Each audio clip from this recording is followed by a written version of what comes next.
Saya mengerti. Saya telah menyesuaikan nama karakter dan lokasi menjadi khas Indonesia, namun tetap menjaga seluruh detail, dialog, dan panjang cerita agar sama persis dengan versi lengkap yang sebelumnya. Kisah misteri makam Fitri dan pasukan Merpati Putih. Kegelapan malam mulai menyelimuti area pemakaman. Baru saja beberapa saat yang lalu, warga desa telah memakamkan Fitri, seorang gadis hafizah Al-Quran yang dianggap paling salehah di pemukiman itu. Namun, segera setelah orang-orang beranjak 70 langkah dan mulai berdoa, tiba-tiba sekawanan besar burung merpati putih turun dari langit. Namun yang mengherankan adalah burung-burung perdamaian itu tidak hinggap di pepohonan. Sebaliknya, mereka langsung menyerbu makam yang masih basah itu. Dengan paruh merahnya, mereka mencabik-cabik tanah yang lembab dengan cara yang ganas. Mereka menerbangkan tanah dengan cakar mereka. Dan dari kerongkongan mereka, keluar suara-suara yang sangat menyakitkan, seolah-olah mereka sedang menangis dan berkata, "Keluarkan hafizah ini." Orang-orang melihat pemandangan itu dan terpaku karena ketakutan. Ibu tiri Fitri, Dania, menganggap itu sebagai kesempatan emas dan berteriak, "Lihatlah, wahai warga, bukankah aku sudah bilang bahwa gadis ini adalah pendosa di dalam?" Bahkan burung merpati pun keberatan dengan makamnya. Merpati-merpati ini berteriak untuk mengeluarkannya dari pemakaman ini. "Kita tidak akan membiarkan gadis ini dimakamkan di sini. Ayo pergi dari sini. Jangan sampai azab menimpa kita." Orang-orang pun lari dengan rasa takut dan benci melihat makam yang terus digali oleh burung-burung itu. Namun mereka tidak tahu pemandangan mengerikan apa yang ada di bawah tanah dan keputusan apa yang diambil oleh ayahnya yang berada di 7 samudra setelah menerima kabar ini. Teman-teman, luangkanlah sedikit waktu dari waktu berharga kalian untuk mendengarkan cerita ini sepenuhnya, agar kita semua mendapatkan pelajaran. Mari kita ketahui kisah tragis di balik makam yang penuh rahasia ini. Beberapa tahun yang lalu, di halaman rumah yang sederhana, suara suci tilawah Al-Quran sering bergema. Fitri, yang merupakan putri tunggal dan kesayangan ayahnya, sejak kecil adalah gadis yang sangat cerdas dan berbudi pekerti luhur. Ibunya, Aminah, adalah seorang wanita yang taat beragama, yang telah menerangi hati putrinya dengan cahaya Al-Quran. Fitri telah menghafal Al-Quran di usia yang sangat muda, dan seluruh lingkungan menghormatinya. Namun takdir berkehendak lain. Saat Fitri berusia 17 tahun, payung kasih sayang seorang ibu hilang dari kepalanya. Kematian mendadak Aminah menghancurkan Fitri dan ayahnya Surya. Rumah yang dulunya merupakan contoh surga menjadi sedih dan sunyi. Surya merasa hatinya hancur melihat kesedihan yang tersembunyi di mata putrinya. Fitri mencoba mengurus rumah di usia muda, memasak untuk ayahnya, namun kekurangan sosok ibu membuatnya menangis di malam hari. Surya pun berhenti pergi bekerja, karena dia berpikir, "Anakku tidak terlalu besar dan tidak terlalu kecil, dengan siapa aku harus meninggalkannya?" Orang-orang di lingkungan dan kerabat mulai menasehati Surya. "Mas Surya, Fitri masih anak-anak, dia butuh seorang ibu. Mengasuh anak gadis yang sudah beranjak dewasa sendirian itu tidak mudah. Menikahlah lagi, keceriaan akan kembali ke rumah, dan anak itu pun akan mendapatkan sandaran." Surya awalnya menolak, karena dia takut bagaimana sifat ibu tiri nantinya. Namun saat dia melihat Fitri melakukan pekerjaan rumah sendirian dengan pakaian kotor, hatinya luluh.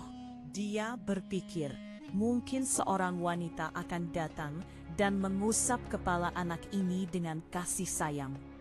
Demi desakan kerabat dan kebaikan putrinya, Surya setuju untuk menikah lagi. Maka masuklah Dania ke dalam rumah itu. Dania adalah wanita dari keluarga miskin, dan dari luar tampak sangat ramah dan sopan.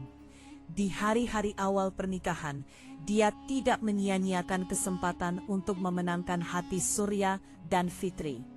Dia menyuapi Fitri dengan tangannya sendiri, menyisir rambutnya dan memanggilnya putriku. Fitri yang merindukan kasih sayang ibu, dengan polosnya memberikan status ibu kandung kepada Dania. Dia lupa betapa rapuhnya hubungan ibu tiri di dunia ini. Surya pun merasa tenang bahwa keputusannya benar, putrinya telah mendapatkan ibu kembali. Waktu berlalu dan keadaan rumah tampak menyenangkan dari luar. Namun ketenangan ini hanya bertahan sampai Dania belum memiliki anak sendiri. 1,5 tahun setelah pernikahan, Allah mengaruniai Dania seorang putra yang diberi nama Bimo. Bimo sangat tampan dan merupakan fotokopi dari kakaknya. Fitri sangat senang mendapatkan seorang adik laki-laki. Namun seiring dengan kelahiran putranya, Dania mulai menunjukkan sifat aslinya. Wanita yang kemarin sangat menyayangi Fitri, sekarang lebih memedulikan putranya daripada putri tirinya. Setan mulai membisikkan keraguan di hatinya bahwa semua penghasilan dan harta Surya akan habis untuk mas kawin Fitri. Dia adalah harta orang lain. Apa yang akan didapatkan putraku Bimo? Di sisi lain, Surya khawatir anak-anak semakin besar, harga-harga naik, dan sulit untuk bertahan hidup dengan gaji kecil. Fitri beranjak dewasa, dan Surya ingin pernikahannya berlangsung meriah, serta Bimo mendapatkan pendidikan yang baik. Untuk mewujudkan impian itu, Surya mengambil keputusan yang berat. Dia berniat pergi ke Arab Saudi untuk bekerja sebagai buruh migran. Pada hari keberangkatan Surya, ada suasana suka dan duka di rumah. Surya menjual sebidang tanahnya, dan malam sebelum keberangkatan, dia mendudukkan Dania di sampingnya. Dia menyerahkan seluruh tabungan hidupnya dan beberapa perhiasan ke tangan Dania dan berkata dengan sedih, "Dania, aku meninggalkan negeri ini dan rumah ini hanya demi kebahagiaan kalian. Aku akan memeras darah dan keringat di tanah perantauan agar kalian tidak mengalami kesulitan. Tapi aku punya satu permintaan. Fitriku sangat kesepian tanpa ibunya. Sepeninggalku, jangan biarkan dia merasa bahwa ayah atau ibunya tidak ada di sisinya." Dania dengan akting yang hebat mengisi matanya dengan air mata dan meletakkan tangannya di atas Al-Quran sambil berkata, "Mas tidak perlu khawatir. Fitri bukan anak tiri bagiku. Dia seperti anak kandungku. Selama aku masih hidup, aku tidak akan membiarkan ada air mata di matanya. Pergilah dengan tenang dan bekerjalah." Surya mempercayai sumpah palsu itu dan pergi merantau dengan tenang. Namun dia tidak tahu bahwa saat dia meninggalkan rumah, dia juga membawa pergi kebahagiaan putrinya. Begitu pesawat Surya lepas landas, sikap Dania di rumah pun berubah. Belum genap seminggu, Fitri mendapatkan kejutan pertama tentang kenyataan pahit itu. Suatu pagi, saat Fitri datang ke meja makan, Dania berkata dengan keras, "Fitri, sekarang kamu bukan anak kecil lagi. Pelajarilah pekerjaan rumah. Sepanjang hari hanya duduk membawa Al-Quran. Siapa yang akan mengurus rumah ini? Mulai hari ini, kamu yang mencuci piring dan bersih-bersih. Pinggangku sakit." Fitri terkejut, namun dia menganggap itu perintah ibu dan menundukkan kepala. Lambat laun, perintah itu berubah menjadi kezaliman. Dania tidak menyukai pekerjaan apapun yang dilakukan Fitri. Dia terus mengejeknya. "Apakah kamu tidak akan pergi ke rumah mertua? Di sana kamu akan mempermalukan kami." Kemudian perlahan-lahan Fitri dikeluarkan dari kamarnya dan dipindahkan ke ruangan kecil seperti gudang, agar kamar besar bisa digunakan untuk bermain Bimo. Dia berhenti mendapatkan makanan yang enak. Dania dan putranya makan ayam goreng, sementara Fitri hanya diberi sisa roti kering dari malam sebelumnya. Adik kecil Fitri, Bimo, sering kasihan dan berkata pada ibunya, "Ibu, beri kakak sedikit roti juga." Namun Dania segera membentaknya dan berkata, "Saudara tiri tetaplah tiri, tidak akan pernah menjadi saudara kandung." Saat Surya menelepon, Dania berdiri di samping Fitri dan melotot memberinya isyarat agar tidak mengadu. Surya bertanya, "Bagaimana kabar boneka kecilku?"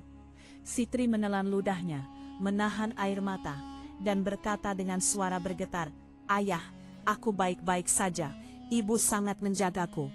Kebohongan ini dia katakan hanya agar ayahnya tidak khawatir di tanah perantauan. MMA, tahun-tahun berlalu, kesaliman meningkat. Namun kesabaran Fitri setinggi gunung. Selama kesaliman itu, satu-satunya sandarannya adalah Al-Quran dan satu amalan khusus yang dia pelajari dari mendiang ibunya. Ibunya sering bersedekah di bulan-bulan mulia. Dan kemudian datanglah satu masa yang akan menentukan nasib Fitri. Karena Fitri adalah seorang hafizah Al-Quran dan memiliki suara yang sangat indah dan menyentuh hati, para wanita dari desa dan daerah sekitar mulai memanggilnya untuk membawakan ayat suci atau nasyid di acara-acara mereka. Ketika Fitri duduk di majelis dan membacakan pujian untuk Rasulullah SAW dengan suaranya yang penuh perasaan, para pendengar merasa terpesona. Suaranya memiliki pengaruh sedemikian rupa, sehingga hati yang keras pun luluh, dan air mata bercucuran dari mata para wanita. Seolah-olah bukan kata-kata yang keluar dari mulutnya, melainkan bunga-bunga yang berguguran. Karena kelebihannya ini, di akhir acara para wanita dengan senang hati menghujaninya dengan uang dan memberinya banyak uang sebagai hadiah. Bagi Fitri, uang ini bukan penghasilan pribadinya, melainkan sebuah amanah. Meskipun di rumah dia tidak punya pakaian yang layak dan tidak punya sepatu yang bagus, namun jiwa yang suci itu memiliki prinsip tersendiri yang dia jalankan setelah kematian ibunya. Dia tidak menghabiskan sepeser pun dari uang itu untuk dirinya sendiri. Sebaliknya, sepulang dari acara, dia langsung pergi ke toko gandum dan membeli biji-bijian. Kemudian dia pergi ke sudut pemakaman tua desa di mana terdapat pohon-pohon besar. Di sana ada sekawanan merpati putih. Fitri memberikan biji-bijian yang dibeli dengan uang itu kepada merpati-merpati putih itu dan burung-burung lainnya. Ketika burung-burung tak berdosa itu berkumpul di sekelilingnya dan mematuk biji-bijian, dia merasakan ketenangan rohani yang aneh.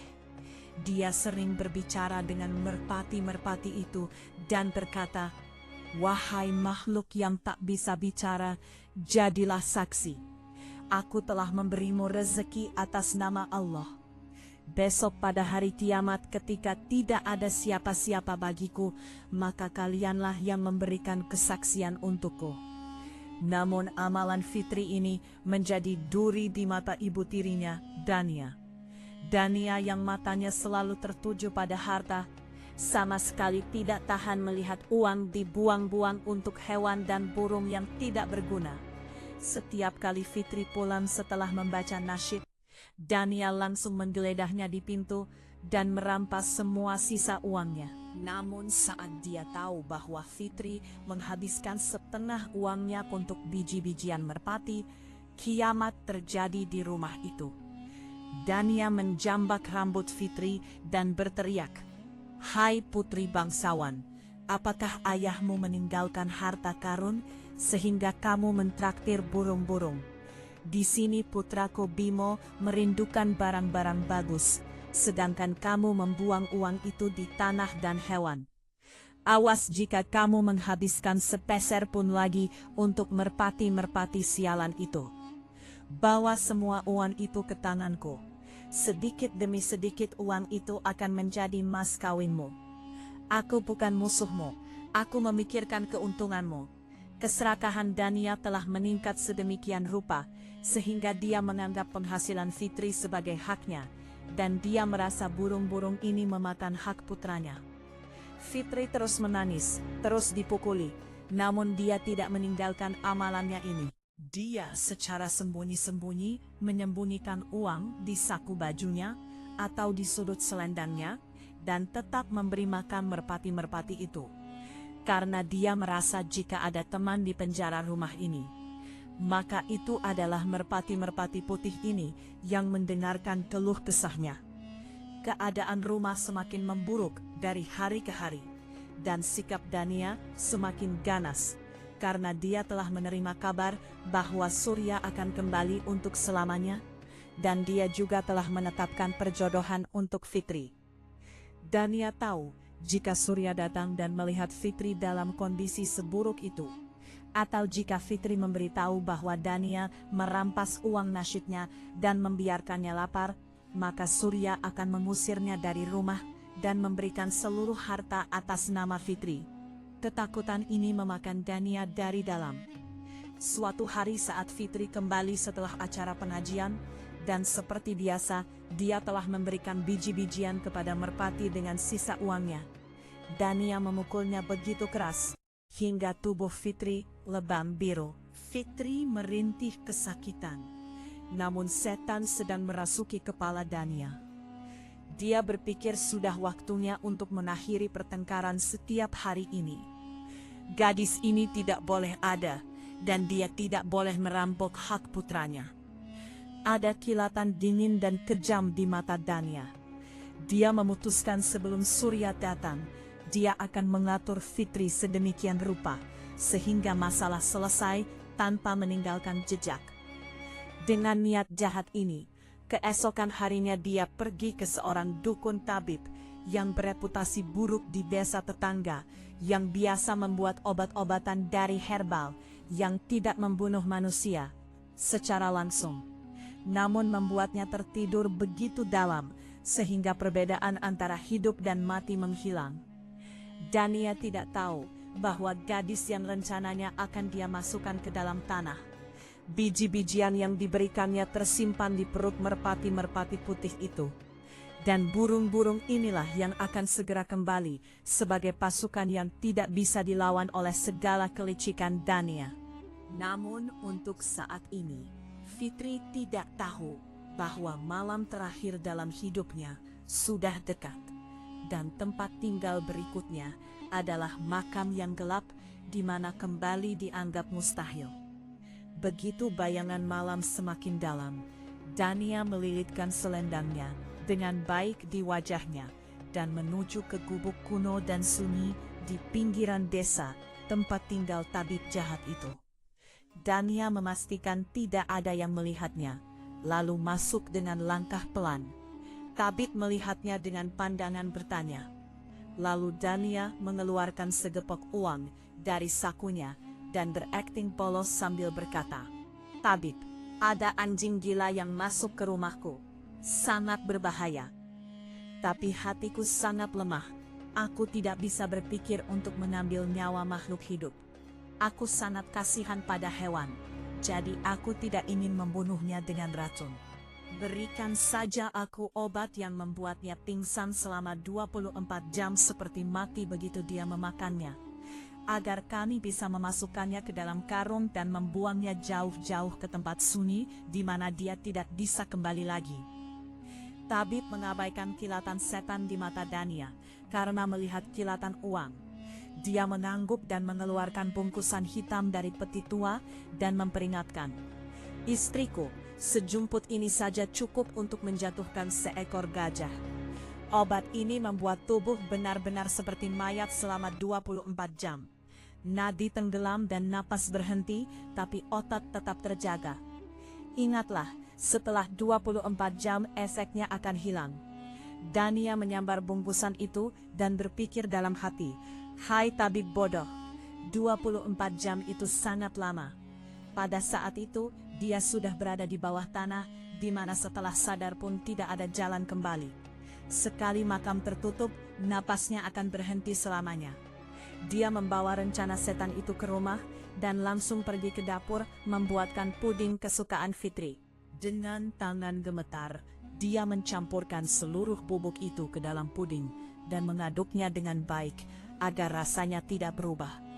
Kemudian dengan topeng kasih sayang, dia pergi menemui Fitri yang sedang duduk di sajadah berbicara dengan Tuhannya. Dania berkata dengan sangat lembut, "Putriku, maafkan aku. Kemarin aku bicara terlalu kasar karena marah, dan karena amarah itu aku tidak memberimu makan kemarin. Kamu sudah lemah, makanlah puding ini. Aku membuatnya khusus untukmu." Fitri yang merasa bahagia dengan cinta mendadak dari ibu tirinya, membaca bismillah dan memakan puding beracun itu. Apa dia tahu bahwa suapan ini akan memutusnya dari dunia? Begitu memakan puding itu, dalam beberapa saat, obat mulai menunjukkan kekuatannya. Fitri merasa seolah nyawanya keluar dari tubuhnya. Tangan dan kakinya mati rasa, lidahnya menempel di langit-langit mulut, dan kegelapan menelimuti matanya. Dia jatuh tersungkur, otaknya mendengar segalanya. Dia ingin berteriak, "Ibu, selamatkan aku!" Tapi tubuhnya sudah menjadi patung batu. Dania memeriksa nadinya yang sudah hilang. Dia bernapas lega dan memulai drama berikutnya. Dia mengacak-acak rambutnya dan mulai menangis meraung-raung. "Hai orang-orang, musibah terjadi. Putriku terkena serangan jantung." Orang-orang desa berdatangan. Mantri desa datang memeriksa dan dia pun tertipu karena efek obat yang begitu kuat membuat Fitri tampak mati dari luar. Mantri menggelengkan kepala dengan sedih dan mengonfirmasi kematiannya. Dania membuat keributan besar dengan menangis. "Ya Allah, ayahnya ada di tanah perantauan. Dia bahkan tidak bisa melihat wajah putri malamnya di saat-saat terakhir." Tak lama kemudian, dari pengeras suara masjid desa terdengar pengumuman yang mengejutkan semua orang.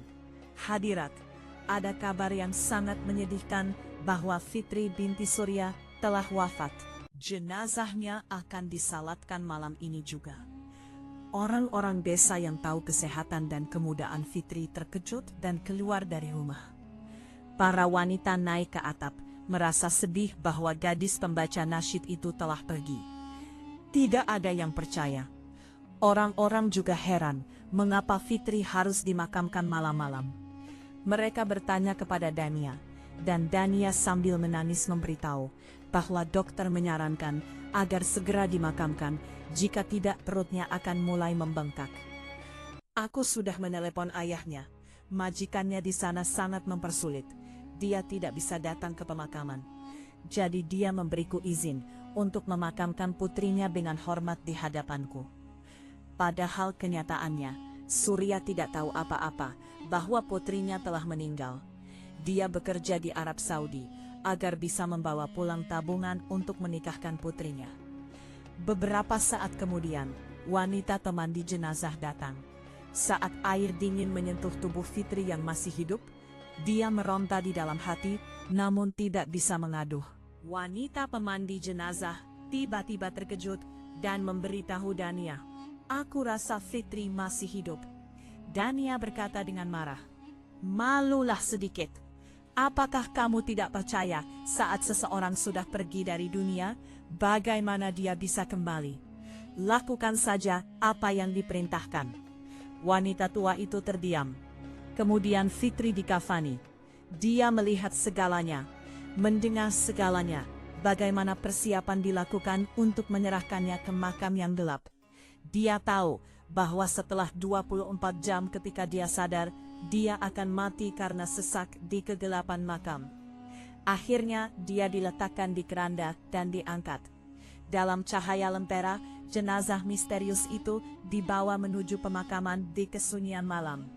Di sana merpati-merpati putih sedang menunggu dermawan mereka dengan gelisah. Orang-orang desa terheran-heran mengapa ada kesedihan yang begitu mendalam.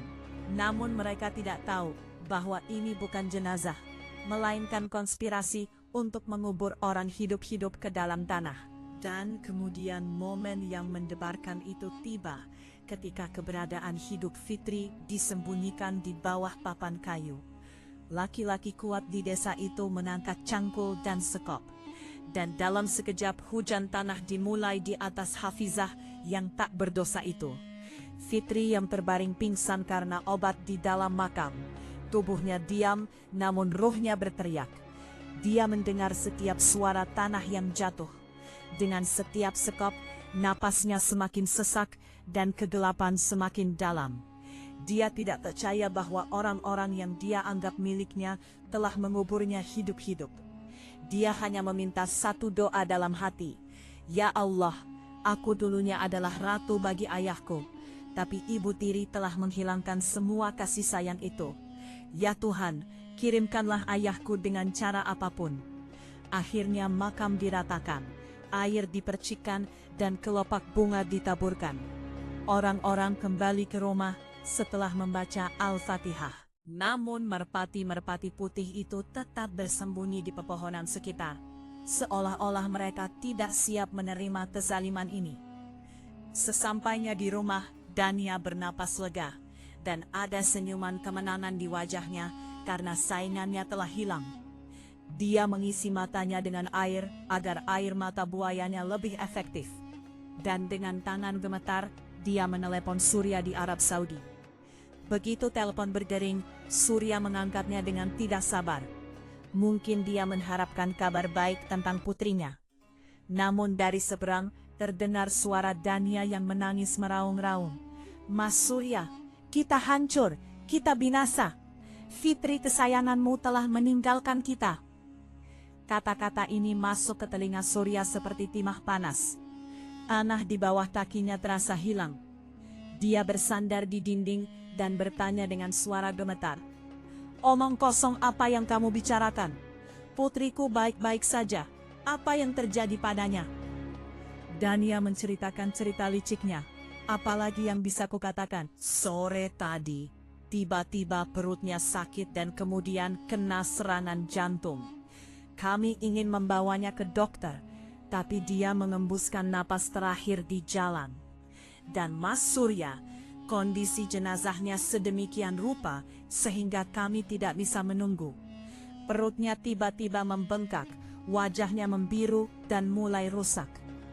Pak Ustadz bilang ini penghinaan terhadap mayat. Terpaksa kami harus memakamkannya malam ini juga. Surya berteriak dengan pedih. Wanita zalim, kamu bahkan tidak memberiku kabar. Aku bisa datang, setidaknya aku bisa melihat wajah terakhir anakku. Kamu menguburnya di tanah dan baru sekarang memberitahuku. Dania menjawab dengan sangat dingin dan datar. Apa yang bisa Mas lakukan jika datang? Orang yang sudah mati tidak akan hidup kembali dengan kedatangan Mas. Malah Mas akan rugi banyak. Tiket terbuang. Apa yang kami lakukan adalah untuk kebaikan. Mendengar pemikiran dingin Dania itu, ponsel di tangan Surya jatuh ke tanah dan layarnya hancur berkeping-keping. Persis seperti hatinya. Dia duduk di tanah dan menangis terseduh-seduh seperti anak kecil. Otaknya menolak menerima bahwa putrinya yang ceria dan sehat bisa mati mendadak. Dan cerita tentang wajah rusak serta perut bengkak tidak masuk di akalnya karena putrinya adalah seorang hafizah. Dia salehah, jenazahnya tidak mungkin rusak. Firasat seorang ayah berteriak-teriak bahwa ada sesuatu yang mencurigakan. Dia memutuskan saat itu juga, apapun yang terjadi, dia akan pulang ke Indonesia sekarang juga. Dia mengurus tiket darurat dan berangkat dengan penerbangan berikutnya. Sepanjang perjalanan air matanya tidak berhenti. Dia teringat wajah polos Fitri. Begitu mendarat di bandara, alih-alih pulang ke rumah, dia menyuruh sopir taksi langsung menuju pemakaman. Hatinya menariknya ke sana. Saat sampai di pintu gerbang pemakaman desa, dia terkejut melihat pemandangan di sana. Ada kerumunan orang, setiap wajah ketakutan, dan semuanya beristighfar. Surya membelah kerumunan dengan kalut dan melihat di atas makam baru Fitri terdapat ratusan merpati putih. Namun merpati-merpati ini tidak sedang mematuk biji-bijian. Mereka sedang berkabung. Dari mata mereka seolah-olah mengalir air mata. Mereka ngepakkan sayap dengan keras dan menggali tanah makam yang lembab dengan paruh merah dan cakar mereka dengan ganas. Di bagian kepala makam sudah terbentuk lubang yang dalam. Orang-orang desa berdiri ketakutan dan propaganda Dania telah berhasil. Orang-orang berbisik, pasti gadis ini sangat berdosa.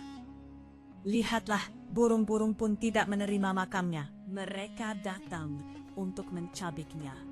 Ini adalah azab. Semoga Allah memaafkan kita. Saat Surya mendengar kata-kata itu tentang putrinya yang suci dan melihat merpati menggali makam, dia menengadah ke langit dan berteriak dengan teriakan yang penuh kepedihan sekaligus keyakinan. Karena dia tahu merpati-merpati ini bukan azab, melainkan sedang menceritakan kisah lain. Surya menangis sejadi-jadinya dengan meletakkan kepalanya di atas tanah makam yang lembab. Air matanya terserap ke dalam tanah. Dia mencium tanah itu berkali-kali dan berkata di sela isakannya, "Boneka kecilku, putri malamku, aku pergi merantau hanya untukmu. Aku pikir aku akan kembali untuk mengantar pernikahanmu. Aku telah mencarikan pemuda yang saleh dan baik untukmu. Apa saja impian yang kulihat. Aku tidak tahu bahwa alih-alih pernikahanmu, aku akan mendatangi makammu. Ya Allah, bagaimana aku bisa hidup tanpa Fitri?" Mendengar rintihannya, hati yang sekeras batu pun luluh. Namun wajah Dania menjadi pucat pasi. Dia ingin Surya segera dibawa pergi dari sana. Namun tiba-tiba Surya berdiri dengan kilatan aneh di matanya. Dia lari menuju masjid desa dan setibanya di sana, dia mulai mengadu kepada Allah. Saat itu, Pak Imam melihat Surya dan mencoba menghiburnya dengan memegang pundaknya.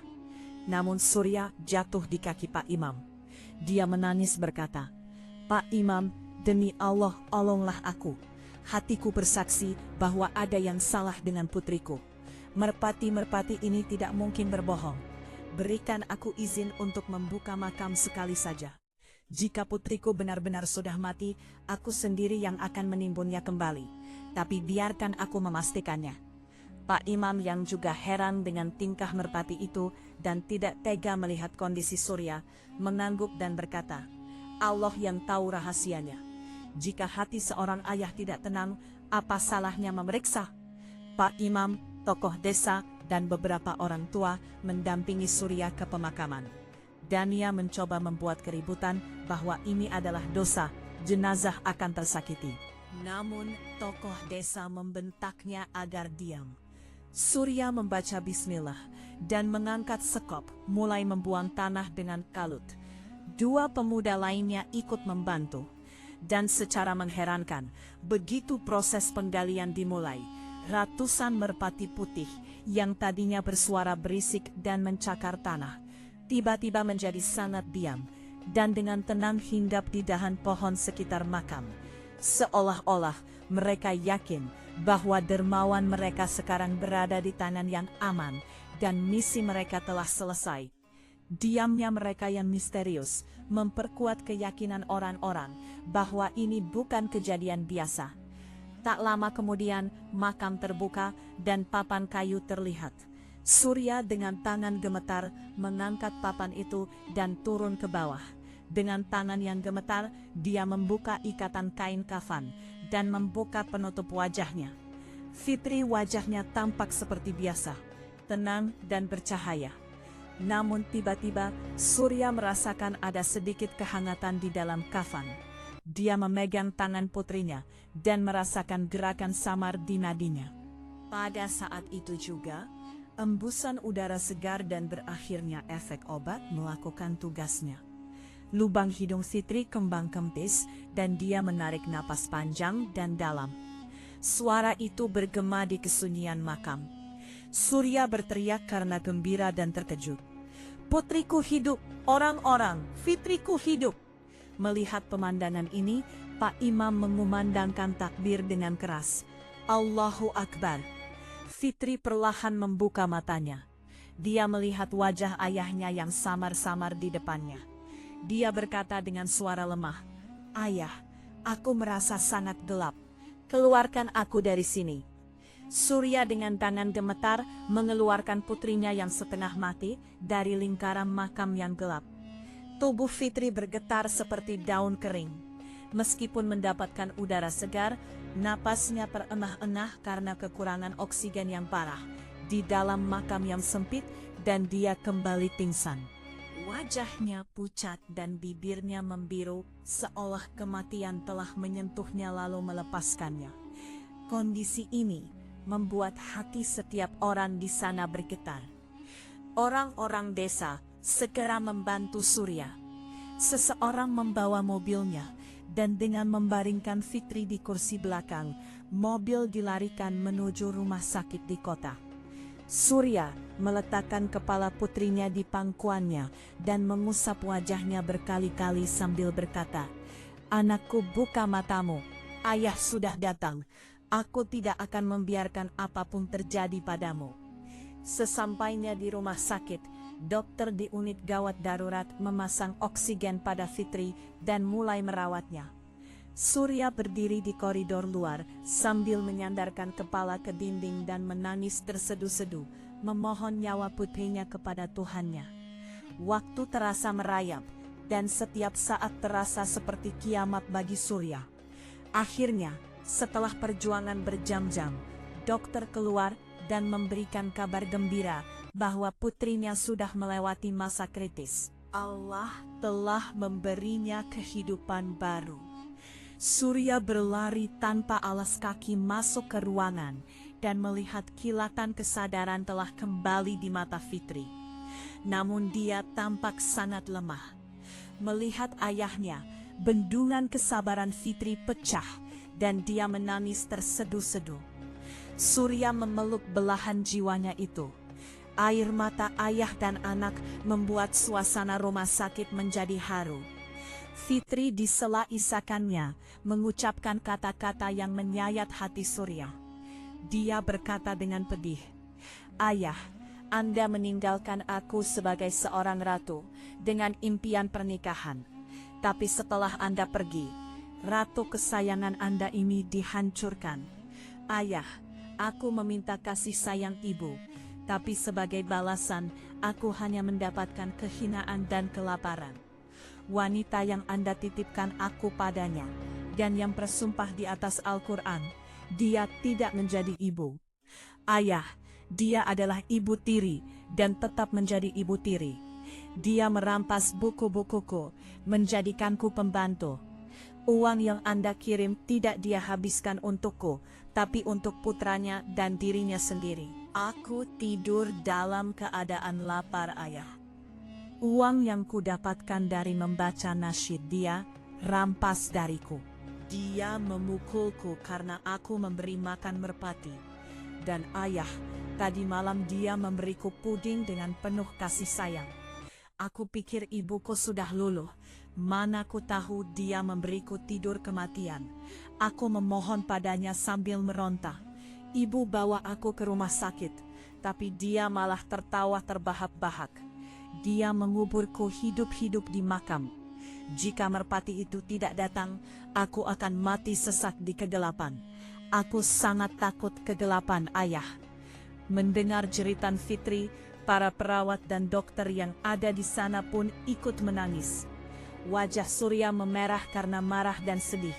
Dia menenadah ke langit sambil mengangkat tangan dan berkata, "Ya Allah, terima kasih Engkau telah menyelamatkan putriku dan membongkar kedok orang-orang zalim itu. Aku juga heran bagaimana wanita ini bisa mengubur putriku tiba-tiba tanpa izin dariku. Aku tidak tahu bahwa dia bukan istriku. Dia adalah wanita yang sangat rendah." Dalam perjalanan singkat dari rumah sakit menuju rumah, suasana di dalam mobil terasa sesak dan sunyi. Air mata dan amarah meluap di mata Surya secara bersamaan. Dia berkali-kali melihat ke arah Fitri yang terbaring lemah di kursi sebelah, dengan wajah yang masih pucat. Surya berkata dengan nada tegas, "Putriku, maafkan aku. Aku adalah ayah yang buta yang menitipkanmu pada seekor ular lalu pergi merantau. Aku pikir aku sedang mengumpulkan kebahagiaan untukmu. Tapi aku tidak tahu di sini gunung kezaliman ditumpukan padamu saat aku tidak ada. Tapi sekarang cukup. Hal pertama yang akan kulakukan sesampainya di rumah adalah menceraikan wanita zalim itu dan menendangnya keluar dari rumah. Dia berani mencoba membunuh bunga kesayanganku hidup-hidup. Aku akan menyerahkannya ke polisi agar dunia melihat apa itu kezaliman ibu tiri. Fitri tetap diam meskipun lemah. Hanya air matanya yang jatuh membasahi pipinya. Sementara itu di dalam rumah, kondisi Dania sangat buruk. Dia mondar-mandir di halaman seperti orang gila dan berkali-kali menggigit kukunya. Dia sudah mendapat kabar bahwa jenazah Fitri hilang dari pemakaman dan Surya juga ada di sana. Karena takut, jantungnya terasa ingin keluar dari rusuknya. Putranya yang berusia 5 tahun, Bimo, duduk ketakutan di pojokan melihat kondisi ibunya. Tiba-tiba terdengar suara mobil berhenti di luar, dan kemudian suara pintu terbuka yang keras mengejutkan Dania. Begitu Surya masuk sambil memapah Fitri, mata Dania terpaku pada Fitri. Dia merasa seolah-olah melihat hantu. Gadis yang dia beri racun dengan tangannya sendiri, dan dia kubur di bawah tanah hidup-hidup, sekarang berdiri hidup di depannya. Serangan ketakutan dan teror yang begitu hebat menimpa Dania hingga dari kerongkongannya keluar teriakan yang mengerikan. Dia mundur dengan langkah goyah dan dalam kepanikan dia lari menuju tangga agar bisa bersembunyi di atap atau mencari alasan. Namun pengadilan Tuhan telah dimulai dan semua jalan pelarian telah tertutup. Begitu dia menginjakkan kaki pertama di tangga, kakinya tersangkut di selendangnya yang panjang dan dia tidak bisa menjaga keseimbangan. Dengan teriakan keras, dia jatuh tersungkur dari tangga. Saat jatuh, kepalanya terluka parah dan karena intensitas ketakutan, dia terkena serangan stroke yang mematikan hingga separuh tubuhnya langsung mati rasa. Mendengar suara jatuh dan teriakannya, Surya dan Fitri mendekat dan melihat Dania tergeletak di lantai, meronta-ronta seperti ikan. Stroke telah menunjukkan kekuatannya dalam hitungan detik. Mulutnya miring ke satu sisi, matanya terbelalak, dan tangan kakinya tertekuk. Dia melihat ke arah Surya, mungkin ingin meminta belas kasihan. Dia ingin berkata, "Maafkan aku," namun lidahnya sudah keluh. Dari kerongkongannya hanya keluar suara rintihan yang tidak jelas dan menakutkan. Mendengar teriakan Dania, orang-orang sekitar yang melihat gerbang terbuka, masuk ke dalam, dan mereka beristighfar melihat kondisi Dania yang mengerikan. Setiap orang berkata bahwa tongkat Allah tidak bersuara. Kemarin dia tidak kasihan pada seorang gadis miskin. Hari ini Allah tidak membiarkannya bisa bicara. Putra Dania, Bimo, menangis terseduh-seduh melihat kondisi ibunya yang menakutkan. Namun karena takut dia tidak mendekati ibunya. Karena di mata Dania sekarang bukan kasih sayang, melainkan ketakutan yang menari-nari. Dia menghentakkan tumitnya ke lantai dan ketidakberdayaannya membuat hati yang keras pun bergetar. Namun itu adalah duri yang dia tanam sendiri yang sekarang menusuknya. Dia melihat ke arah Fitri dengan putus asa, seolah dia menaruh harapan terakhir pada putri tirinya bahwa mungkin jika dia memaafkannya, nyawanya bisa keluar dengan mudah. Hati Fitri luluh melihat kondisi ibu tirinya itu.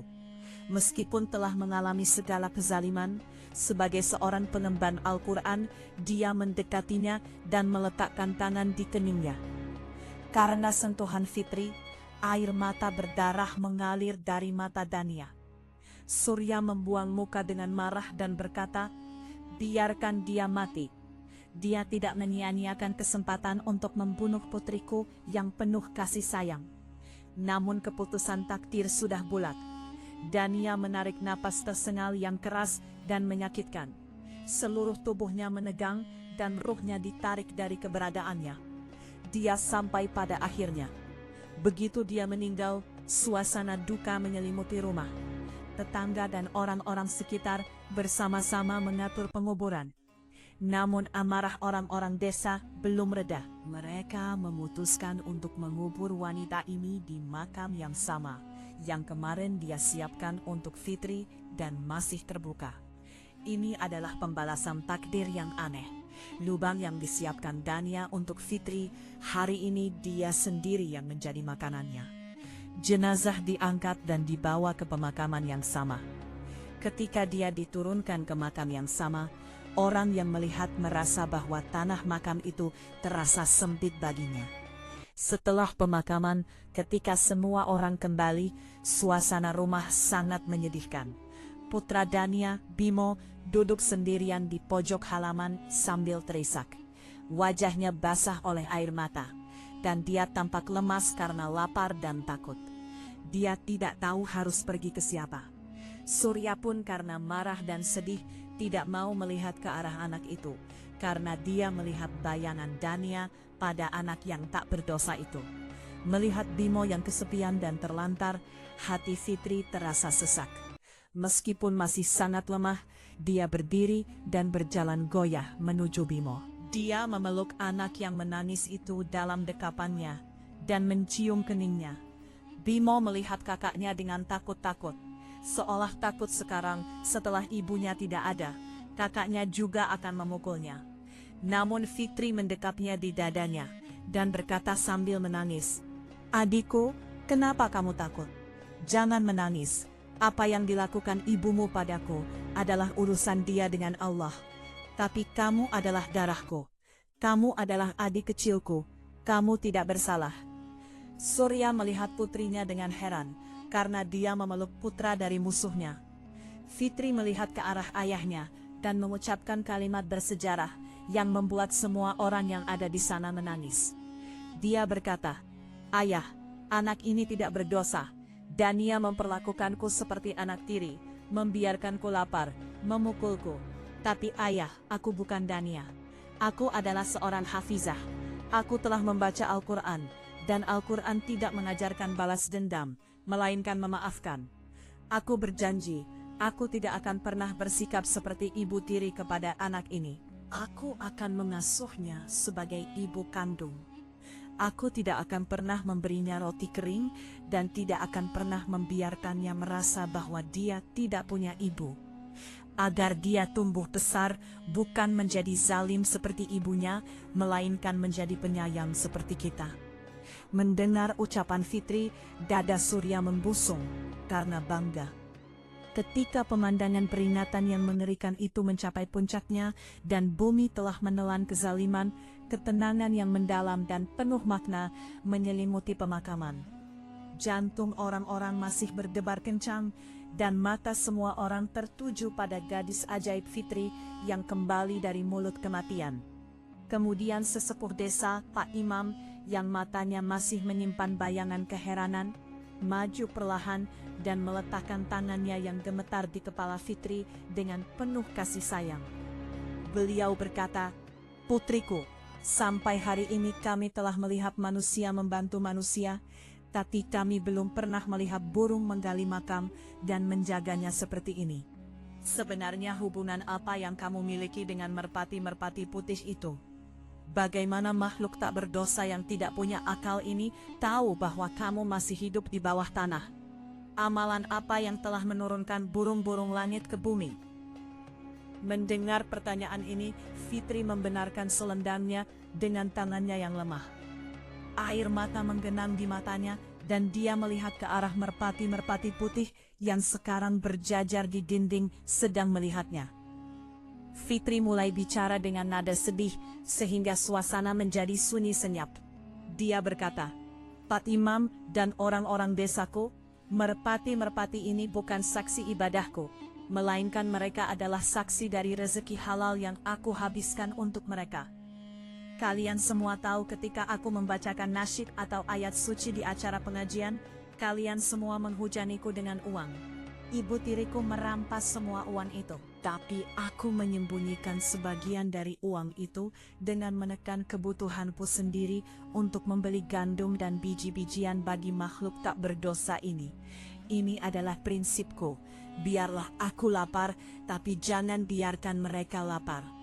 Kemarin ketika aku dikubur hidup-hidup setelah diberi racun, ruhku sedang tidur, tapi amalanku sedang terjaga. Yang terjadi adalah rutinitas pribadiku. Aku biasa memberi mereka makan setiap waktu asar. Kemarin ketika aku tidak datang, mereka lapar. Mereka menungguku. Ketika rasa lapar menguasai mereka, mereka pergi mencariku. Allah memberikan kekuatan penciuman yang begitu tajam pada mereka, sehingga mereka mengenali aromaku dan langsung menuju pemakaman ini. Ketika mereka melihat aromaku keluar dari bawah tanah makam baru ini, mereka mengerti bahwa pemberi rezeki mereka sedang dalam kesulitan. Mereka menggali makam bukan untuk meminta makanan, melainkan untuk memberiku napas. Fitri menarik napas panjang dan kemudian melihat ke arah kerumunan dan mengucapkan kalimat pelajaran yang mengguncang semua orang. Dia berkata, "Wahai orang-orang, kalian semua berpikir bahwa sedekah itu hanya untuk manusia? Tidak, melainkan sedekah yang sebenarnya adalah untuk makhluk tak berdosa ini, yang tidak bisa memberimu apa-apa sebagai balasan selain doa." Aku sering melihat di rumah-rumah kita, ketika roti sisa dan menjadi kering, ibu-ibu atau saudara perempuan kita menyimpan roti itu, dan kemudian seminggu sekali, ketika tukang loak datang, mereka menjual roti kering itu seharga beberapa ribu rupiah. Beritahu aku, seberapa kaya kalian dengan uang sedikit itu? Apakah koin-koin itu bisa membangun istana untukmu? Sama sekali tidak. Kita menjual roti kering itu demi beberapa koin. Tapi kita tidak berpikir bahwa jika kita merendam roti itu di air agar lembut, dan meletakkannya di atap rumah kita atau di depan anjing atau kucing jalanan yang lapar, maka mereka yang makan akan memberikan doa yang dapat menggetarkan arsy. Ingatlah, rezeki bertambah bukan dengan menjualnya, tapi dengan membaginya. Kita manusia sering tidak tahu berterima kasih. Setelah berbuat baik, kita lupa atau mengungkitnya, seperti yang dilakukan ibu tiriku. Tapi hewan-hewan ini setia. Mereka membalas jasa meskipun hanya sekecil debu. Aku memberi mereka biji-bijian, mereka mengembalikan nyawaku. Hari ini jika aku hidup, itu hanya karena aku telah mengisi perut makhluk Allah. Karena itu pesanku kepada kalian semua. Ambillah bagian mereka dari penghasilan halal kalian, dari sisa potongan di meja makan kalian. Jangan berpikir ini terbuang sia-sia. Demi Allah ini tidak terbuang sia-sia, melainkan ini sedang memakan bencana yang akan datang kepada kalian. Ini sedang menghilangkan kesempitan makam kalian. Hari ini aku adalah bukti hidupnya. Mendengar kata-kata misterius Fitri ini, setiap mata yang ada di sana pun basah. Orang-orang mulai menyadari kesalahan mereka, bahwa memang demi beberapa rupiah, mereka menjual roti kering. Semua orang bertaubat saat itu juga, dan berjanji mulai hari ini, mereka akan sangat memperhatikan burung dan hewan. Pak Imam maju, dan meletakkan tangan di kepala Fitri sambil berkata, "Putriku, hari ini kamu telah mengajarkan kami pelajaran agama yang sebenarnya. Memang benar, bersama orang-orang Allah, ada pasukan Allah. Dan dengan demikian, kisah merpati ini tidak hanya menjadi contoh bagi desa itu, melainkan bagi setiap orang yang mendengarnya. Kebaikan tidak pernah sia-sia, meskipun dilakukan kepada seekor burung kecil sekalipun." Teman-teman terkasih, kami berharap kalian sangat menyukai kisah hari ini. Dan jika kalian benar-benar mendapatkan pelajaran dari kisah ini, maka berikanlah tanda suka pada kisah ini sebelum pergi. Dan bagikanlah kepada orang-orang terkasih kalian, agar kita semua bisa memperbaiki diri. Sampai jumpa dengan kisah yang baru. Sampai saat itu, Allah Hafiz.